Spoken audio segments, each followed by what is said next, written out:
Picture this. Your child is happily absorbed in doing something, playing, watching, building, whatever it is, they're settled. And you absolutely know that what's coming next is completely fine. A dinner, a bath they enjoy, maybe leaving the park, maybe something neutral, something they've done 100 times. But the moment you say it's time to stop, everything falls apart. The resistance is immediate. Sometimes it's loud, sometimes it's a shutdown. Sometimes it's a negotiation that goes nowhere. And the thing that's so confusing about it is that the next thing, the thing you're transitioning to, isn't bad. You're not asking them to do something hard. You're just asking them to stop one thing and start another. So why does it feel like every single time, like you're asking them to jump off a cliff? Today, I want to show you what might be happening inside their nervous system during a transition. Because once you see it, the resistance stops looking like a behavior and starts looking like biology doing exactly what it's supposed to do. Hi, I'm Diane Luzny. I help moms of autistic children who've already tried everything to improve their child's sleep.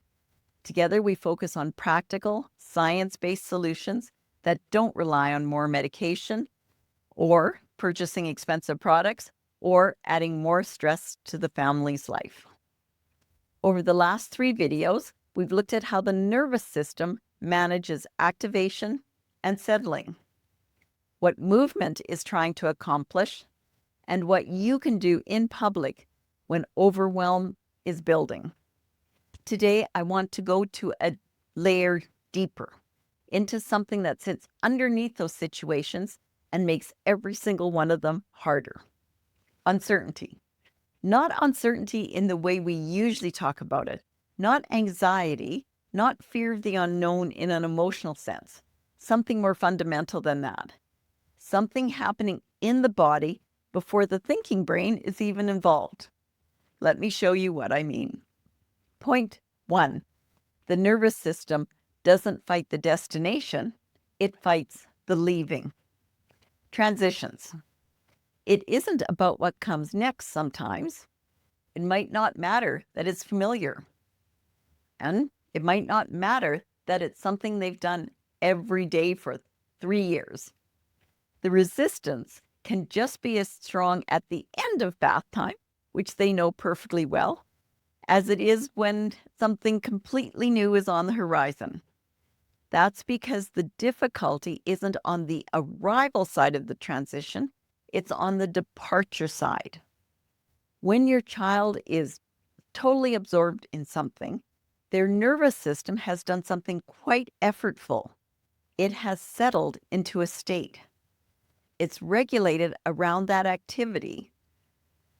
The sensory input is known. The demands are known. The body has found an equilibrium inside this moment, this activity, and it's working to maintain it. That's a lot of ask. For the nervous system that works as hard as your child's nervous system does, finding that equilibrium costs something. And then you're asking the body to leave it. Not arrive somewhere bad, not go somewhere unknown. Just leave where it is. And the nervous system responds the way it responds to any loss of something that was working, with resistance, with alarm, with an urgent signal that says, we were regulated here, and now we have to start over someplace else. And that process is expensive, and I'm not sure I have enough left to do it. This is why the next thing being fine doesn't always make the transition easier. The nervous system isn't evaluating the destination, it's responding to the cost of disengaging from where it is already. Point 2. The brain is a prediction machine, and predictions need data. There's a framework in neuroscience that describes the brain not as a passive receiver of information, but as an active prediction machine. At every moment, the brain is generating predictions about what's going to happen next. based on everything it's encountered before. When those predictions are accurate, the nervous system stays calm. When they're wrong, or when there isn't enough data to make one, the system registers something like an alarm, not a conscious alarm, a body level one, a signal that says, unknown ahead, stay ready, be alert. Research into autism has found something interesting about this process. The prediction error signal, the alarm that fires when something doesn't match what was expected, appears to run louder in many autistic nervous systems. Small mismatches that a neurological brain absorbs without much reaction can register as more significant, which means the gap between a known situation and an unknown situation costs more. Transitions, by definition, involve moving from a known state to a partially unknown one or a fully unknown one. For a nervous system that's already uncertain and is already amplified, that cost is high. Your child isn't refusing to cooperate. Their brain is doing its job, protecting the body from moving into a territory it can't map. The problem isn't the willingness to transition. The problem is that the prediction system doesn't believe it has enough to work with, which means the tool isn't persuasion, it's information, and a specific kind of information. Point 3. The more the brain can predict, the smaller the gap. Here's the piece that becomes useful. If the nervous system resists transitions because of that prediction gap, the space between what it knows and what it doesn't, then one of the most direct things you can do is shrink that gap before the transition happens. Not with warnings and countdowns, although those can help, with something more specific than that, with sensory detail. The prediction system isn't primarily verbal. It doesn't settle because you've explained the logic of what's happening next. It settles when it can picture, hear, smell, feel what's coming. When the brain has enough raw material to construct an actual prediction of the next environment.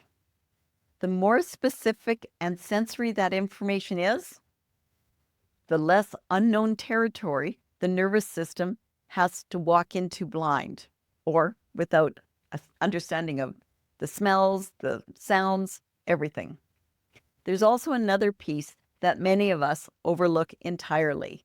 It's not just the arrival that matters, it's the departure, as we've been talking about. When a child leaves a preferred activity abruptly, even when what comes next is fine, the nervous system codes that departure as a kind of loss. And loss at the body level is a threat signal. If the ending of good things is always unpredictable, the nervous system starts bracing for it. It stays on alert even during the good thing, anticipating that it might be taken away. But if endings become predictable, if there's a reliable, repeatable signal that this is how good things close, not disappear, the system stops bracing. The good thing can be fully enjoyed, and the transition out of it becomes less costly to the nervous system. These are two separate tools. One fills the gap on the way in, the other makes endings safe enough to stop dreading. What you can do. Before you try these, one thought. You are not trying to eliminate the difficulty from all transitions. That's not possible. And it's not actually the goal here. The goal is to shrink the uncertainty gap enough that the nervous system doesn't have to go into full activation to cross it. Even small reductions in that gap can make a real difference. Idea 1. Give the brain a sensory map before you arrive. Before the next transition into the unfamiliar or difficult environment, try narrating what's coming in sensory terms rather than activity terms. Not, we're going to the clinic, but when we walk in, The floors are hard and shiny. It smells a bit like the dentist. There's a desk where we say our name. Then we'll sit in chairs that have a TV near them, and it will be quieter there than in the car. You're not reassuring. You're giving the prediction system the raw material it needs to build a map before the body gets there. Try it before one transition this week, somewhere you know well enough to describe in detail. Notice whether the arrival into that environment goes any differently. You're not looking for a dramatic change. You're looking for whether the nervous system seems to land a little bit more easily. If a child usually hesitates strongly to go into an entrance, and this time doesn't take as long, less of a pause, then that's a clue that the mapping helped. Idea 2, create a closing ritual for preferred activities. This one might sound counterintuitive. Instead of focusing only on how you enter a difficult transition, pay attention to how preferred activities end.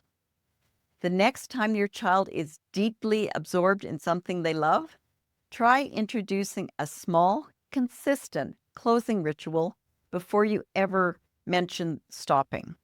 It might be as simple as a specific phrase said in the same way at the same time, followed by a specific physical action, maybe pressing on their palms, touching the table, placing one hand on the child's shoulder for a brief moment. Something brief, repeatable, and calm. You're training the prediction system to associate endings with that ritual rather than an abrupt loss. Over several repetitions, the ritual becomes a signal that good things end predictably rather than randomly.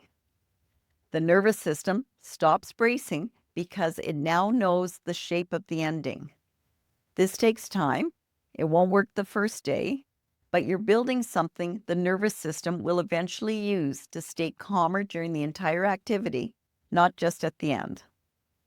Idea 3, let them close the loop themselves. This one is small and easy to miss, but I want you to try it. After a successful transition, one that went reasonably well, give your child a moment to narrate it back in their own way. Not a debrief, not how did you feel? Just a casual, we did it. We went in, we sat down, we came out. And then see if they want anything to add.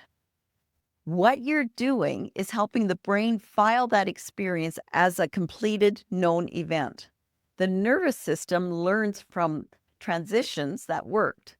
When it has stored a memory of, I crossed the gap and came out the other side safely, the next similar transition costs a little less.